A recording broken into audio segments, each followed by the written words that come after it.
Saya Tri Millennium Sakti akan menjelaskan tentang pajak per unit. Pajak per unit adalah pajak yang dikenakan terhadap suatu barang tertentu. Biasanya dinyatakan dalam bentuk uang untuk tiap unitnya. Bisa dilambangkan dengan T kecil. Nah, akibat dari pajak per unit ini, harga yang ditawarkan akan naik sebesar T atau pajak per unit tadi. Itu berlaku untuk tiap kuantitasnya. Mari kita belajar tabel sebelum memasuki materi yang lebih dalam. Untuk garis ini, garis horizontal adalah Q atau kuantitas atau jumlah. Nah, ini garis vertikal dinyatakan dengan P atau harga. Nah, untuk garis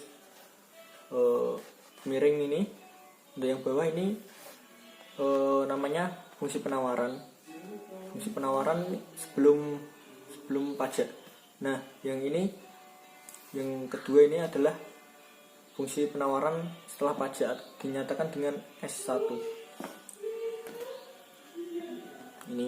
Ini ada ini garis yang ini namanya garis fungsi permintaan, dilambangkan dengan D. Untuk ini titik temu titik perpotongan antara garis fungsi penawaran dengan fungsi permintaan ini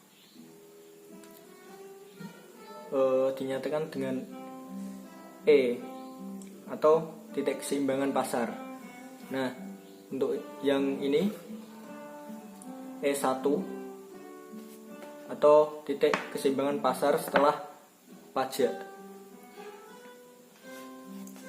Ini ada Q0, Q1, Q2, P2, P0, P1, dan ini ada T. Ini garis ini dari fungsi penawaran sebelum pajak sampai pajak ini dinyatakan dengan T atau pajak per unit. Lalu untuk bentuk fungsi penawaran bisa dilihat di sini. Nah, ini bentuk fungsi penawaran. P sama dengan F Q. Nah, setelah fungsi penawaran maka P sama dengan F Q plus T. Nah, untuk harga penawaran seperti ini. Kita lihat yang garis S ini. Ini adalah sebelum terjadinya pajak per unit. Nah, Q2 adalah di P2. Nah, setelah terjadinya pajak, maka untuk mencari Q2 adalah P2 plus T. Nanti akan ketemu di sini. Nah, untuk bentuk fungsinya, untuk fungsi penawaran sebelum pajak ini disimbolkan dengan S. Bentuknya adalah P sama dengan F Q. Nah, untuk fungsi penawaran sesudah pajak, bentuknya adalah P1 sama dengan Q tambah T atau pajak per unit tadi. Untuk fungsi permintaannya seperti ini. P sama dengan G Q. Nah, untuk selanjutnya yaitu titik keseimbangan pasar. Titik keseimbangan pasar dinyatakan dalam huruf E. Nah, ini ada E1. Apa itu titik keseimbangan pasar? Titik keseimbangan pasar itu dapat dihasilkan dari ini fungsi penawaran dan fungsi permintaan. Titik temu antara atau perpotongan dari fungsi penawaran dan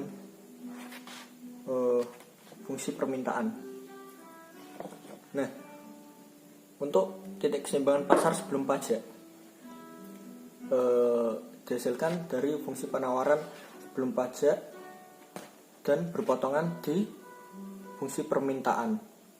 Nah, kan terjadi, nah ini titik Q0 juga P0.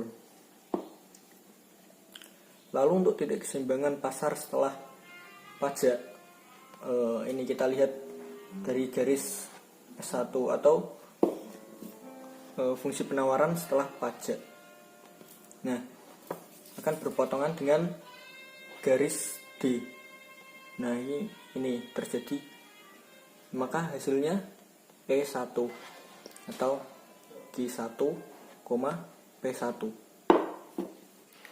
Nah, ada bentuk lain dari fungsi penawaran, yaitu S sama dengan FP. Nah, bentuk awalnya adalah P1 sama dengan FQ plus T. Nah, kemudian dipindah ruas, T dipindah ke sini menjadi P1 kurangi T sama dengan FQ. Nah, lalu disubstitusikan Q sama dengan FP, maka akan terjadi seperti ini. Q1 sama dengan F P kurangi T. Nah, untuk fungsi penawaran Q sama dengan F P. Nah, untuk fungsi penawaran setelah pajak, maka Q sama dengan F P1 kurangi T.